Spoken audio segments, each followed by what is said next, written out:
From death to Israel to let's talk about it in what just over 72 hours. Yeah, the lifelong mission of the Iranian regime has really shifted quickly over the last 3 days since Israel began one of the most amazing campaigns in military history, and is really looking like it is about over for that regime. We're going to talk about it and enjoy every minute of it and talk about it like we have been at least twice a day. Maybe we should do it like 5 or 6 times a day. Let's see. But welcome to the Daily Objective. I'm joined by Michael Kaufman and James Valiant. But before I go to you guys, yesterday I said, there's reports in Iranian media, blah, blah, blah. We're not going to repeat them. I'm sorry to break my promise, but we are going to see a bit of a broadcast from Iranian television right now to start the show. I think this one is important. Let's see. صدایی که شنیدی فضای غبارآلوده استودیو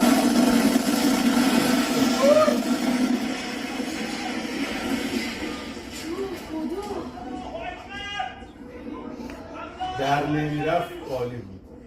در نمیرفت عالی بود.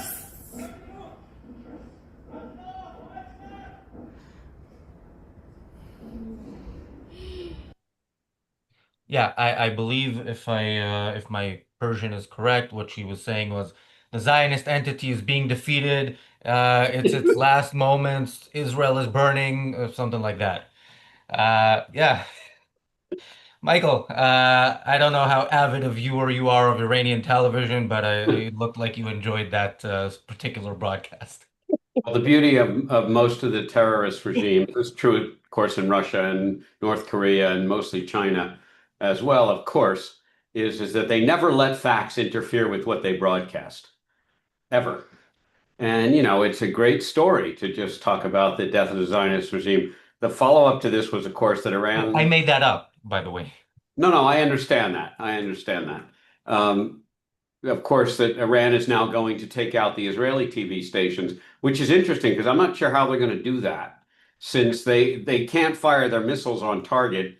And even when they try to get them on target, they don't really go on target. And they don't have any ability to fly to Israel. So, but again, it's just nice. It makes for great speech, right? You blew up our TV station. We're going to blow up yours. Okay.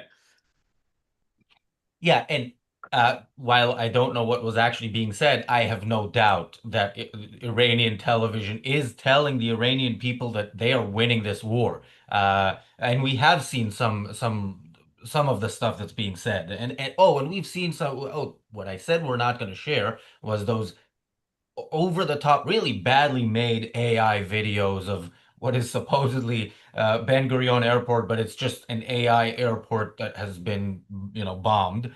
Yeah, this is also James, I think, is one of the things that when people in Iran are looking at what's going on, have limited access to information, definitely have ways to get information from outside the country, but even just trying that is risky. Seeing something like this is going to help motivate them to stand up to this regime. Look, if Allah is on your side, then you're going to win. And it is a major ideological blow if the population, especially that section of the population who are religious conservatives, see defeat. That has a psychological impact, a powerful one. I don't speak a lick of Farsi, so I can't help you there, but I am a student of the history of religion. And I do know what Muslim religion teaches in this regard. Allah is on the side of the victor, much more so than in other monotheistic religions even, which have explanations for why God might not be on their side. In fact, Judaism and Christianity have had to develop explanations for why sometimes they lose, and that might not mean that God is disfavoring them. But with Islam, it is ideologically built in. Allah is on their side. If they lose, then how do we explain this? Surely Allah is not on the side of these rotten infidel Jewish people. Allah could not be on the side of civilization, what we call civilization. So it will have a devastating propaganda effect. That's why they have to lie. All dictatorships have to. You remember back to the Soviet Union and even in Russian television today, they lie. They lie to tell their people that we're strong, don't worry, because a lack of confidence will undermine the regime itself. And that's what we're seeing here. And we're seeing even most delightfully. I mean, for many years, Iran has, we Americans, I'm an American, we should not be negotiating with Iran. But there have been leaders who've wanted to, like Obama and now even President Trump, and Iran has refused to have direct negotiations with us. And even when an American president wants to. And it was just a few days ago when Iran said, we're not going to even talk to you. We're canceling Sunday's negotiations. And now I guess they're eating a little crow and they'll say, okay, if America doesn't join in the war with Israel, we'll talk with you, America. And we want a ceasefire and we want to negotiate. That tells you everything. I mean, I'm limited to intelligence reports on the news and so forth, but one thing that I can make a very powerful logical inference from, if Iran is willing to talk and they're asking for a ceasefire right now, then things can't be going terribly well for them. Yeah, if Iran is asking for a ceasefire, if you didn't know before that, now you know you absolutely cannot have a ceasefire until this regime is over. And you realize this more than anything else shows us how great a moment this is. Yeah. By the way, later on in the show, we're going to be joined by somebody who was born in Iran, had to flee, was a refugee in the real sense, not in the Palestinian sense. And we show from time to time videos that we find entertaining, even in the most negative of shows, certainly in the positive ones. This might be an exception, and we might show that again if she can translate it. And but you know, ARCUK has been in situations in the past where we had to pivot, and I'm very proud of how we did that. The Iranian television, they can be proud as well. Let's look at their pivot in the new studio of Iranian government television. یونس شادلو سردبیر گروه دفاعی خبرگزاری صدا و سیما در این چند سال در تمام عملیات‌های وعده صادق جلوه اقتدار ایران و شکست هیمنه رژیم صهیونیستی رو به تصویر کشیدیم. اینجا سازمان صدا و سیماست، مرکز فرماندهی جنگ رسانه ایران و مرکز به قدرت کشیدن تصویر اقتدار ایرانی و ایرانی جماعت و شکست هیمنه رژیم کودک کش صهیونیستی. من نمیدونم چند تا از همکارام داخل بودن. I got one word of that. All right. Yeah. Basically, he's saying what you see behind me is live from Tel Aviv, the home of Netanyahu and the entire Israeli government, something to that effect. Yeah, actually, I got a message from the person who's joining us later that she can't actually translate it, so I did it so she doesn't have to. Thank you, PC, for the super chat. PC says, I heard the supreme leader might be going to stay in Putin's house. I was talking earlier to a friend from Israel who some of his family is in the area where a bombing happened, and we were talking about how amazing this is, even with the great difficulties of that Israelis are going through. And he said, if this was a Hollywood movie or TV show, people would say, "Come on, it's not believable." And yeah, I agree. But the plot twist, PC, I think that could happen here is that yeah, he does go stay in Putin's house, and Putin turns out to be a Mossad agent who then kills him and then gets rid of whoever in Russian government makes it evil, which somehow it's not Putin. But yeah, I'm not holding my breath for that one, but it'll be interesting. Thank you, Jonathan, for the super chat. Thank you, Bonnie, for the super chat. Michael. Well, yeah, let's not forget it was a rough night in Israel last night. It was pretty devastating, actually, and I think probably more damage than has been done, although I think Israel's getting better at intercepting, and the number of missiles with each launch seems to be going down. These, a couple of bad ones snuck through, and it's all random. I mean, it could have happened on the first day, it could have happened today. So we shouldn't expect any necessarily improvement in the ability of us to take out a specific missile. I mean, we're doing the best we can. And I understand that some of these missiles are hypersonic. It seems like pretty clear that Iran is rationing the number of missiles that it's sending each time, because otherwise they would try to send an overwhelming number. We don't know exactly how many of these are being taken down by the US, and it really doesn't matter. The point is they have to be taken down. There's a US aircraft carrier, I think, moving into the area. I don't have a time frame on that. You guys might. And then last point I'll make, because it's great to see that Iran wants to go to the negotiating table. It would be an absolute, complete moral and country failure, national failure on Israel, and frankly for the world, if anybody engages with them at this point. Khomeini needs to die. I think anybody who is saying anything differently is a complete moron, or they're just completely evil. Along the completely evil thing is that there's a letter being drafted by the illustrious G7, which Trump will not sign. He says he will not sign, which is asking for de-escalation. Of course, because every time Israel starts to win a war, we have to de-escalate it because we have to leave the terrorists in place. It is unclear to me why anybody would want to keep that regime in power. I mean, the Iranian people don't even want it themselves. We have plenty of evidence of that. So why does Macron, who is probably the leading anti-Semite, the leading anti-Israel leader in the world, why would he want to keep that regime? And there's nothing he can say that would support any sort of goodness about keeping that regime. Of course, he isn't allowing Israel to show their weapons because he wants France to be able to sell them, because France is known for its amazing weaponry. Yeah, the context for the last comment is that there's the whatever show in Paris now where, a bunch of countries, including pretty bad ones, showcase their weapons, but Israel was not allowed to show any offensive weapons. So basically their like areas walled off. Yeah, I'm very much hoping that after this is done, Israel does some sort of campaign, diplomatic campaign against some of these countries, and hopefully can get the US on board, because yeah, European countries standing with evil, specifically when it's in the case of those who want to kill Jews, is not a new thing. But now these Jews are armed, so it's a bit more difficult to kill them, and apparently it's not difficult to stand with those who want to kill them.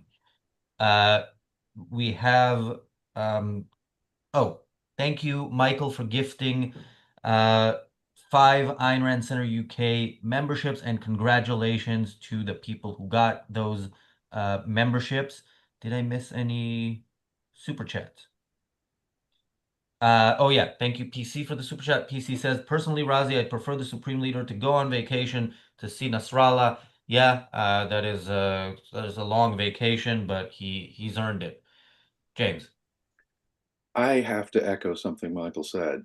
We've never had such an opportunity to take out the oppressive regime in Iran. America has a selfish interest. I've said it before many times, and I'll say it again. The idea of a country that chants death to America and death to Israel ever getting a nuclear weapon, even staying in power, being the aggressive dictators that they are, America has a direct, selfish interest in regime change. And why the reports that I've heard that Mr. Trump has put the, kibosh on any direct attack on Khomeini is absolutely mystifying to me. Still more mystifying to me is the Europeans and their desire to keep this medieval regime that oppresses their people, that kills their own women when they try and get something better. I mean, it is an absolute dictatorship from 1,000 years ago. And why America is not now using their powerful bunker buster bombs to take out the deep facility that actually probably still has nuclear stuff in it. I mean, Israel's doing an amazing job. Israel has given the world a rare gift, an opportunity to do this. And the psychological impact, as I was saying earlier, on the Iranian people. I mean, yes, there was already a huge resistance to the government in Iran. These are a Muslim people that actually want something better. And what support the government has got to be dwindling for the various reasons I said. And that's got to be communicated. And if Elon Musk actually is giving them internet availability so that they can get some news, some real news rather than some AI cartoon of what's going on, it will only make that stronger. So please, Mr. Trump, please, please, please, Mr. Trump, I'm begging you as an American, I'm begging the US president, help take out this evil regime. We don't have to risk, because of Israel's heroism, and my God, we're up to at least 24 dead in Israel, as Michael said. I mean, Israel is paying a price so that the world has a chance for something better, so that the Iranians have a chance for something better, so that civilization has a safer context. Take advantage of it now. Don't let those 24 people, I mean, they won't have died in vain. I think, as you point out, Israel is now maybe more secure than they have been since the founding of Israel 80 years ago. But the point is that we have now an opportunity to really take out the most aggressive regime, the most savage regime in that region. And why we don't take that opportunity right now, it would be a lost opportunity. And that would be a cause worthy to risk lives for. But we don't need to risk American boots on the ground. No, we can use bunker buster bombs to take out their last deep in the ground facilities. We can take out the leadership. Take out the leadership. And don't send a warning to them beforehand. Use whatever intelligence from Mossad or the CIA they have as to where the Ayatollah is and his close compadres, and kill them. Kill them as soon as possible. Get it over with now, right now. Don't wait. Don't wait for any more international backlash. I know it's a plea to a president who might not, who wants peace and is willing to negotiate and make a deal. I mean, but there are contexts, Mr. Trump, that cannot be resolved. There are conflicts and contexts where deals don't make sense. This is not a situation where a deal can fix it. Okay, Mr. Trump? This is a context where you have savage people declaring death to Israel, death to America every day. I mean, just last week, the Ayatollah was tweeting out death to Israel and death to America. And you know that they will put all of their resources, no matter how many of their own people suffer, into getting the strongest weapons they can to send missiles with nuclear warheads, first to Israel, then to America, and then to every other civilized country on the world, in the world.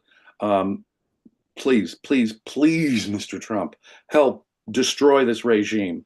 It is, people talk about blowback. The blowback here would be positive. This would put strike fear.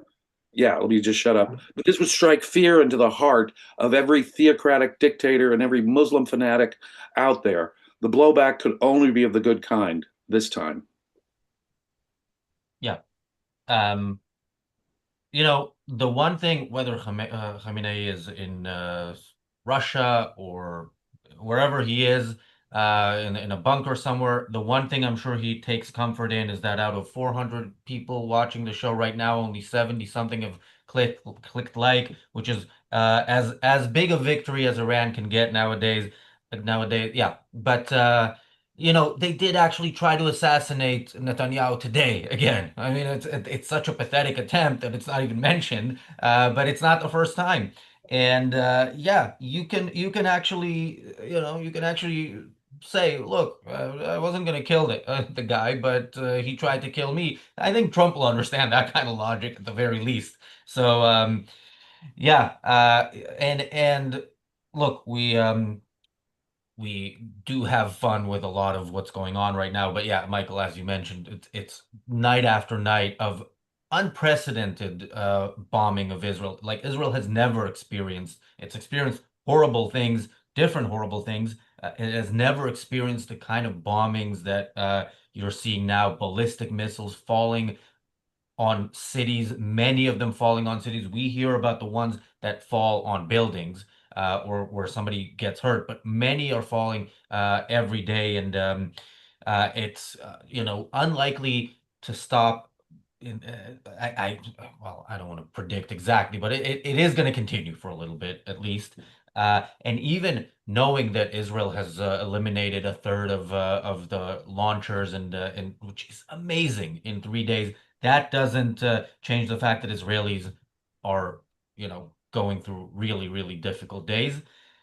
But even in that context, Michael, I've never seen a situation where in a few days, 24 Israelis are killed, hundreds are injured, people lose their homes, and spirits are so high. I mean, from what I can tell from afar in the media, in every group or social media post that I see, people are making jokes and stuff like that. And it is, it's kind of what I heard about what London was like long before Keir Starmer during the Blitz, where yeah, the city was bombed and people were dying, and they understood that they are doing the right thing, and that any horrors they go through now only show you how necessary this is. And in the case of Israel, in the case of London, I don't know that people they didn't know how it would end. Here, we already kind of know. It's not good for ratings to spoil the end, but yeah, if Israel keeps fighting, Israel is going to win, and the Iranian regime is going away. That is where we're heading very, very clearly. So, yeah, any thoughts, Michael, on that Sure. and on the spirits, despite the horrible things that Israelis are going through? Yeah. So just I'm not a big fan of sort of one-offs, but I can tell you that so I'm here and my family is in there, in our house in our apartment in northern Tel Aviv. One of the building that received the most damage last night, as far as I'm aware, in Tel Aviv. I'm not thought, Haifa was a disaster, but the building, apartment building that got the most damage was literally 3 blocks from us, and they could feel the impact in the my wife, daughter, and our younger son and his girlfriend were all in the mamad, the safe room, the missile safe room. They could feel it, and it was pretty shocking. And I was actually on WhatsApp video with them, and you could see them kind of wobble on there because of the thud. This took out a fair amount of the building. What's remarkable is there are minor injuries, light injuries that really were nothing more than sort of, not to minimize it, but playground kind of injuries, and nobody was killed because everybody in that apartment building was in their safe room. And these safe rooms are extraordinary. They are double reinforced concrete. They have thick walls. Every apartment, every modern apartment has to have the modern. I don't know how date it goes back, but probably at least 2 decades has to have them. And the windows are covered with steel, very heavy steel plates that you roll into place and so on. Then there's a double lock on that. And the glass is a special glass that if it did break, it would break up into small, harmless pieces, et cetera. So they were in there. And, this morning, after this event, my wife's making jokes. They're all off to the beach. There's not a whole lot going on from a work point of view because things are kind of stiff. Deliveries are on time. So far, food is not a problem. Getting all the stuff in. Don't forget, airplanes. There are no airplanes coming into Israel right now, so it's hard to get stuff. Now there's still plenty of ships coming in, I believe, and they haven't seen anything. But the Israeli humor, and I've talked to a lot of Israelis. Their humor is remarkable. It's not even dark humor. I mean, it's sort of reality humor that's mixed with this is where we live. We live with a bunch of bullies who want to annihilate us. Shit happens, and we make jokes about it. It's then that's the way they are, and they do. There were Israelis hiding in tunnels. I don't know if you guys saw the pictures, hiding in tunnels, dancing during the missile strikes. because they got out of their car in the tunnels because the tunnels are double reinforced, and they got out of their car and they're dancing. And really, it is a remarkable resilience. The definition of resilience is really Israel and the Israelis. So this is the big difference. And by the way, none of the women are raped unless they want to be, and none of them want to be. And none of the people that are gay have to worry about things. It's an amazing country. It's just in a really bad neighborhood. You Yeah, understated it's it. an amazing country, and this is its finest hour. Absolutely. Truly, Let me Yes. truly. just thank Gail for the super chat. Gail says, "Thank you, gentlemen. Thank you." Yeah, James. I just am in awe of the Israeli people. I stand in awe. This truly is one of the finest hours for the Jewish people. This is one of the finest hours for Israel. This is one of the finest hours for the human spirit. What Michael just described is absolutely astonishing. Courage like that is astounding to behold. And I stand in awe of your family. If my wife were 3 blocks away and heard a rumble, look, there have been now dozens of people killed. And if I heard a rumble, or if my wife heard a rumble a couple blocks away, I would be terrified for her. I am a uh, comparatively cowardly. What I'm beholding, I actually don't know. I've never been under fire like that and faced a situation like that. But I can only imagine and only project that I would be worried sick and trying desperately to get my wife to safety and wrapping myself around her as best I could, watching the laughter, watching the dancing, watching Israelis at the beach. I mean, what a badass people, truly. And to have that confidence in yourself like that, having the courage of your convictions like that, knowing that there will be injuries and deaths, but still hanging tough and celebrating this marvelous attack. I mean, and think of the competence of Israeli intelligence, the competence of Israeli military. My God, the Israeli Air Force. My God, have you ever seen anything more spectacular? We, you know, we have had improved technology since World War II and stuff, but I have never. I mean, again, I'm a historian. I've never heard of something so remarkable as this. Israel should be proud today, proud of what they're doing. Um, you know, Razi, you and I have been critical of Netanyahu, but let's all just take a moment to thank Israel for doing a civilization a remarkable service here and denuding the military capacity of this savage regime. Thank you, Israel, for me. And if no one else, in the world says it, thank you for civilization, on behalf of civilization, for your courage, your fortitude, and, well, frankly, just your sheer competence in pulling this off. I mean it. Yeah. Thank you, PC, for another super chat. PC says, Razi, in 1940, my grandmom, who was a Jew, ran a grocery shop. It was damaged in the Blitz. The next morning, the king came to see them. That was a bygone age. Unfortunately, yeah, Britain has changed since then, but it can change again. Some of us will probably leave and maybe come back and leave until it does change. But yeah, yeah, what a shame that Britain once really was at the vanguard of civilization and now is leading the charge to basically end it, at least Western civilization. And thank you, PC, for another super chat. PC says Israelis are a strong people.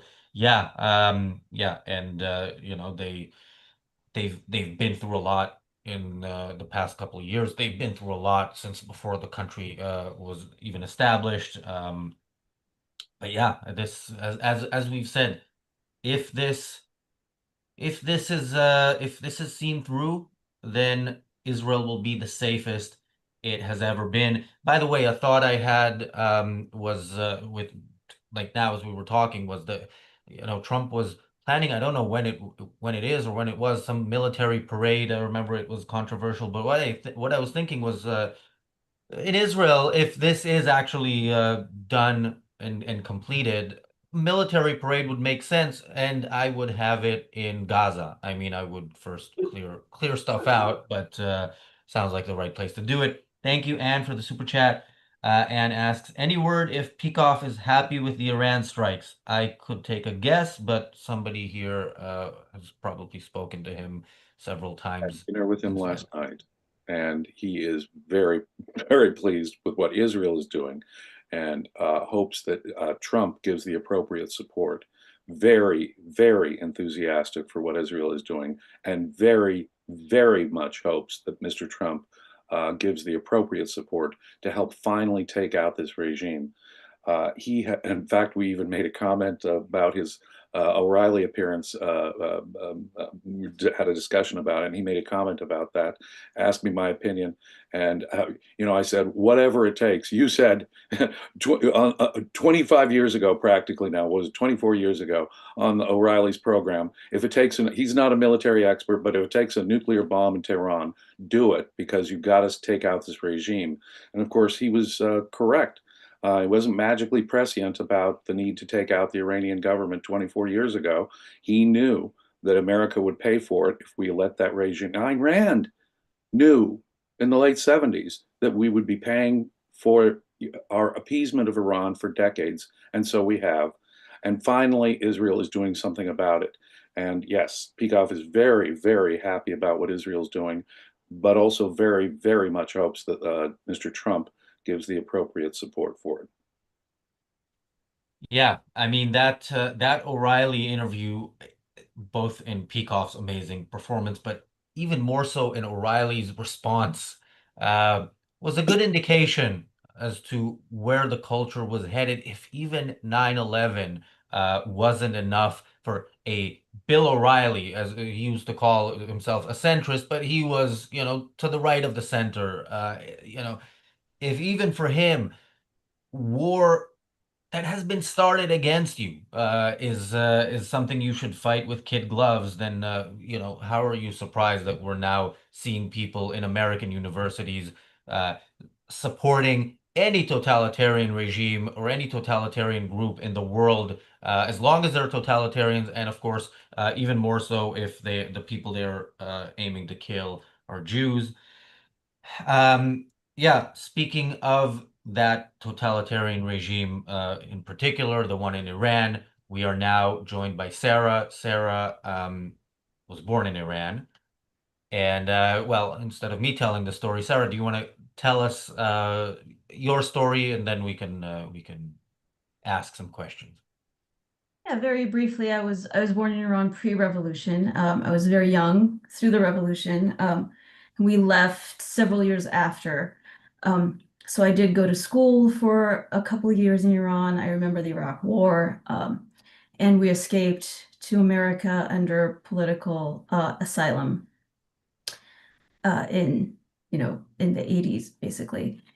And I mean, and we've been in the States ever since. So that's brief. And so you have some, contact, direct or indirect, and you kind of know more about what's going on in there than we do. I mean, we saw some of the Iranian television footage earlier, but you know more. And one thing we talk about is how different Iran is from the other dictatorships in the Middle East, where if a dictator falls, and even if there's an uprising, it's going to be to replace it with some other form of totalitarianism. In Iran, we really have much more hope than anywhere else in the Middle East that there might be a rational alternative, semi-rational. Is that how likely is that? What portion of the population would like to see the Islamic regime replaced with some Western-ish alternative? It's my understanding that there is a majority population who actually considers that Iran is under occupation. They don't, they don't think of the Islamic regime as their regime. And so they very much would like a revolution. They would like to replace that government. And I think for a long time they've been hoping for some sort of support from the rest of the world so they could foment revolution and overthrow the government. So I think there is a real hope. And hopefully when sort of the dust settles a little bit, when people are more confident that if they come out to protest, they're not going to be hit with bombs. I think that could really happen. And I know that the son of the late Shah of Iran, Reza Pahlavi, I think that's someone who people think might be a good person to step in and lead, at least for a while, to take the country into a more democratic direction. Yeah. Michael. Well, that's what we want. I mean, we've said this on the show for so long. This regime brings zero value to the entire world. It's completely negative. You've got one of the most amazing cultures, really, the Persian culture that has such a great history. And then you've got these nuts, these people that all want to go meet Allah, kill everybody else, transform everybody, not only into a Muslim, but you've got to be a Shiite Muslim. Because if you're Sunni, you're just as guilty as the horrible Jews. You just don't have horns like us Jews do.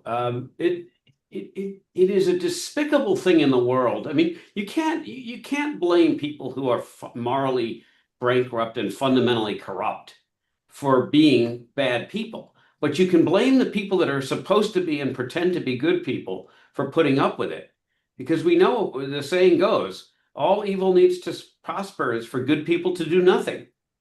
And you can see the entire Western world, including, frankly, the US, did nothing about this. If anything, Obama fostered this by giving the guy $500 billion. And Biden made sure that all the money that was depleted during the Trump one, Biden made sure they got it all back. And it is absolutely absurd. The crap. Never, and I'm not even going to mention how corrupt the Western European powers are, which basically, like, let's well enough be alone. Why are we bothering with Iran? Let them sell oil to everybody. Let them foment terror. You know what? If a few more hundreds of people die in our subway explosions because of Islamic militants, like they did in the UK and in Spain and in India, that's okay. Because we can always blame Israel. I'm sure it's Israel's fault. And that's the world we live in. We have got to stop electing leaders that are so morally bankrupt. That's all I have to say. And I truly hope that Iran can transform back and get back into civilization and contribute to this world. Yeah, and on the point Michael made about Jews and how Iran. So you grew up in a Jewish community in Iran, and Iran actually has a Jewish community that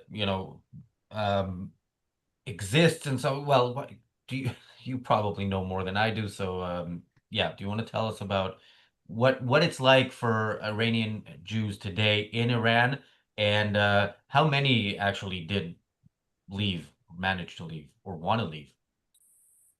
I think I want to say the majority did leave.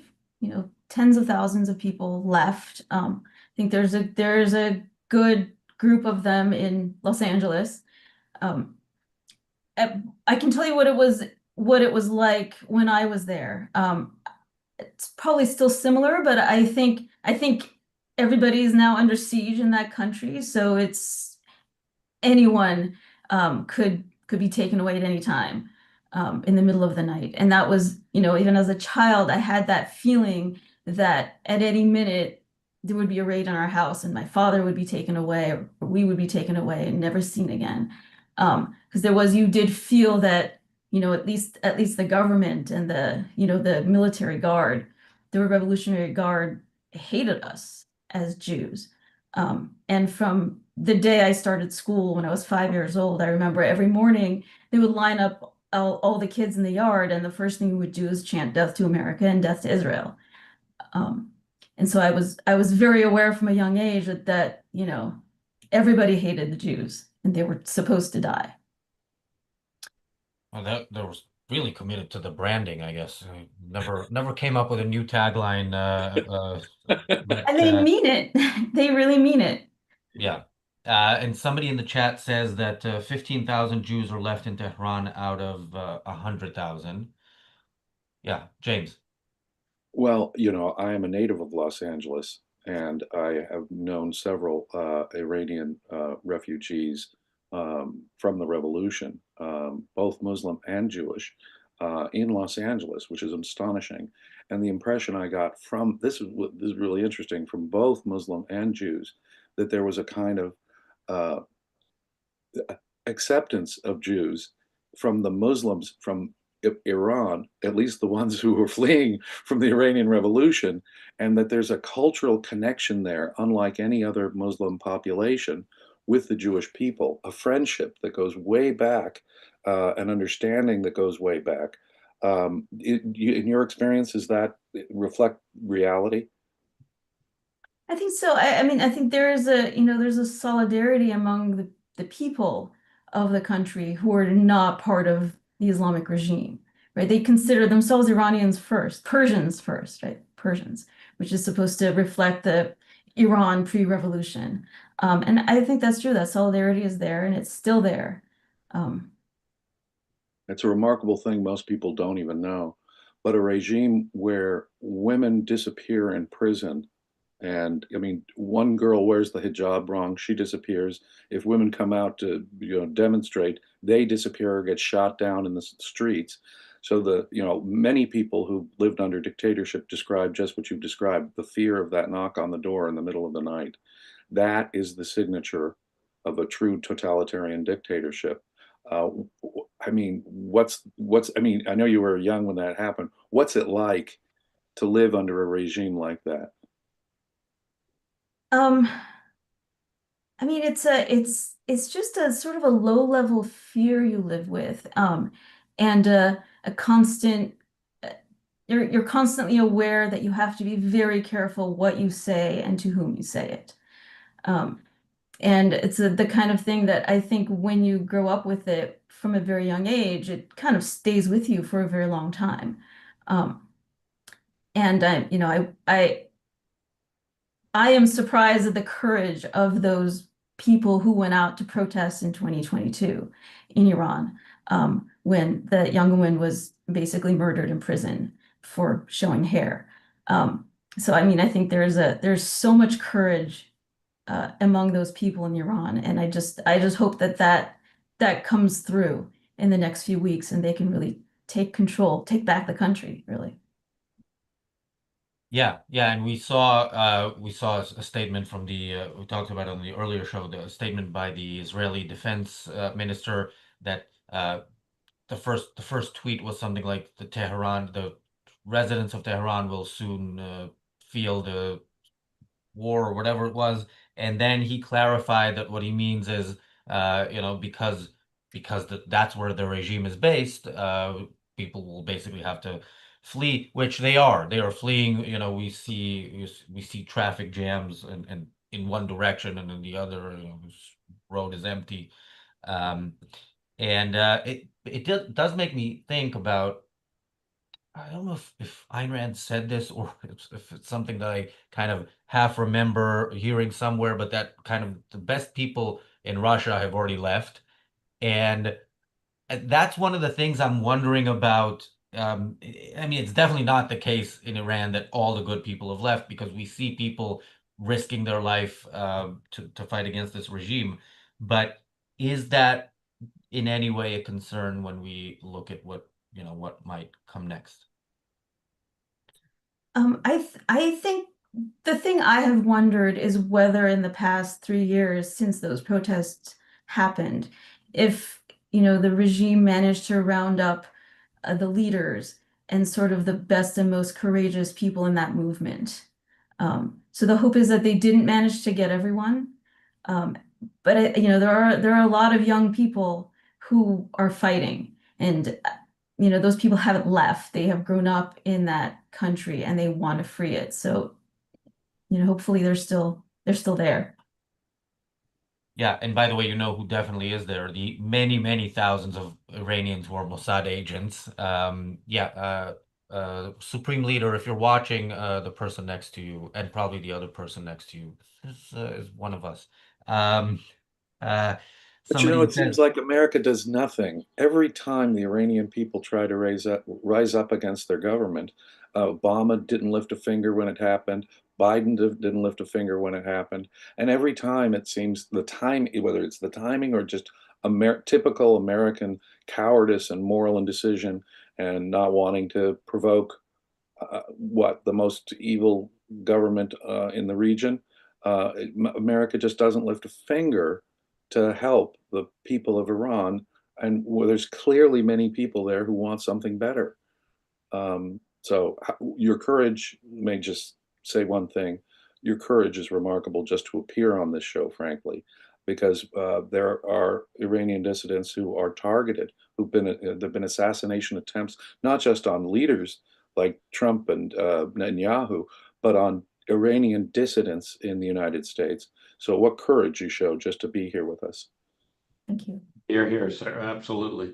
Thank you. One thing to add on what James just said too, and I think and I think Sarah would back this. You know, the number of people that in Iran that want to contribute to modern day human flourishing and want to move their country ahead is probably higher than any other country that was back when you think about what Obama did, which was nothing during the so-called Arab Spring.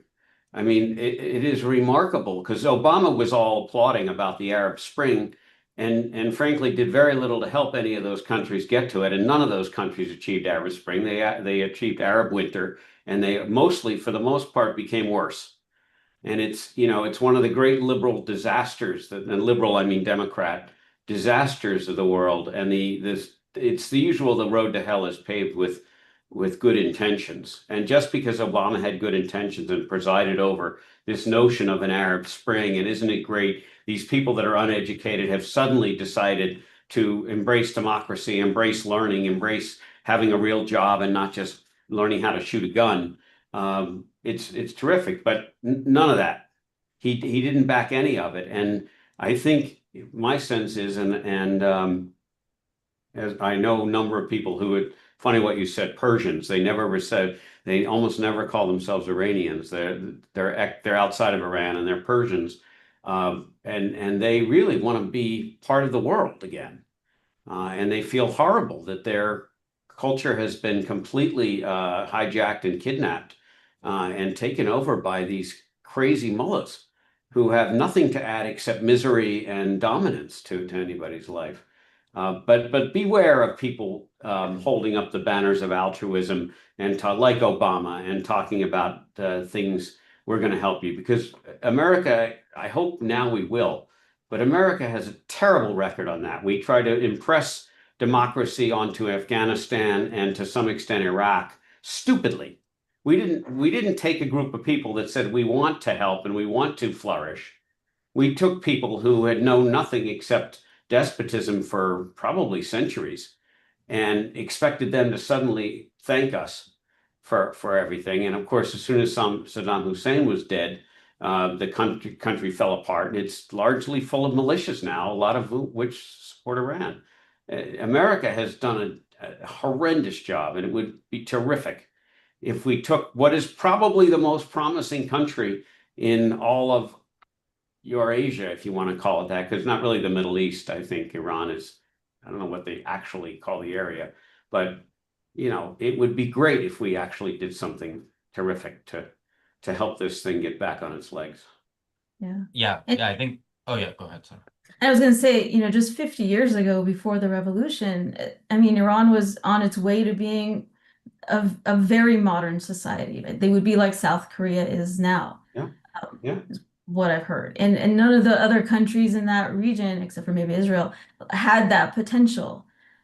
So it would be, I think it would be easy to go back to that. A lot easier than converting Iraq into a modern day country, for example. Exactly. Yeah, yeah, it may not be geographically in the Middle East, but the current regime fits the Middle East perfectly. And somebody in the chat says it is too early for a ceasefire. Yes, the regime is still in power, which is why it's too early for a ceasefire. But yeah, we were talking. So Ayn Rand Center UK members and YouTube members, tomorrow we are announcing, not tomorrow, today's Monday. Lost count of days, but Wednesday we are announcing our big conference coming up in the US later this year. We've mentioned next year will also be in the US, but yeah, maybe 2027, maybe Tehran. Why not? I mean, yeah, I look forward to maybe that happening. How likely is that, Sarah? Oh, I have no idea, but I hope. I hope. Yeah. Well, I hope as well. I hope you can speak at that conference as well. And any fear of the Iranian regime coming after you will be long gone. Thank you, boy, for the super chat. Didn't I say I'm not going to read that name as it's written anymore? Okay, I need to remember that. Yeah, boy says it's crazy how Iran wins. Um, if you don't like now, oh, it took me a second to, yeah, like the show, or otherwise the Iranian regime does win. And thank you, Bonnie, for the super chat. Parting thoughts, Michael, and where can people find you? I think we covered it. I think there's an opportunity here to reset the world. I think this will reset America's hegemony in the world and hegemony in the world, and could open up what we should have. I hope we don't get into any ceasefire discussion. There's nothing to talk about, and I love when Iran says they're willing to be flexible. It's like saying I'm willing to be partly pregnant. I mean, there is no flexible here. You either have nuclear weapons or you don't. It's so straightforward. Michael Kaufman, 2Fs, LinkedIn. James, one of our most frequent trolls in the chat, has a message for you in all caps, so you know he's serious. Or they never use their name, so I don't know. Don't want to assume their gender. James, go back to your country, please. Leave America. It doesn't give me any special claim, but my ancestors have been in North America for 4 centuries. I just happen to know that. I don't think that I don't think that gives me any special claim to the territory. But I also have mixed heritage, so I'm not quite sure which country I should go back to. But in any case, my people have been here for centuries, Mr. Troll, or Miss Troll, or whoever the heck that is. Yes, Israel, keep pounding, keep pounding, keep pounding until the regime collapses, please. I am James Valiant. I'm at Facebook almost every day answering questions. I am also to be found here in all manner of broadcasts. If you're not a subscriber to the Ayn Rand Center UK, please do. If you do become a subscriber, you'll have more access to more of my material if I can advertise it here at the Ayn Rand Center UK, where we cover Leonard Peikoff's lecture courses, Ayn Rand's essays, all kinds of stuff that you guys study of the American Constitution, all kinds of stuff. My hat's off to you, Sarah. You're a really courageous human being. So thank you for being here. Oh, thank you. Yeah, I second that. And Sarah, I'm not going to ask where people can find you because, some people, we don't want them to find you. But any parting thoughts and anything you want to add? Yeah, just that I think this is the best chance the Iranian people have had to free their country. Here's a country, Israel, who's doing their best not to harm those civilians because they realize those people are just as much victims of the regime. And so hopefully they can really make something of this and free the country. Absolutely. And yeah, we will keep talking about this twice a day, noon and 5:30 UK time. And we will, of course, do it live July 1st in Boston. Michael, you will be there, as will I, as will Jim Brown, Jonathan Honig. We don't know exactly the specifics of the topic, or we don't have a title for that, but we can tell you it will be about this war, even if it is over at that point, which in some sense I hope it will be, but in another sense, I hope it won't be if that means, some ceasefire deal Yeah, let's hope this war is over the way wars should be over, with the good guys winning. Thanks, Michael. Thanks, James. Thanks again, Sarah, for joining us. Thanks, everybody, for watching. We'll see you back here tomorrow at noon, 7 a.m. Eastern and 4 a.m. Pacific, for those of you on the West Coast worth waking up. Cheers. Bye-bye. Bye. Say. Thanks, Chauncey.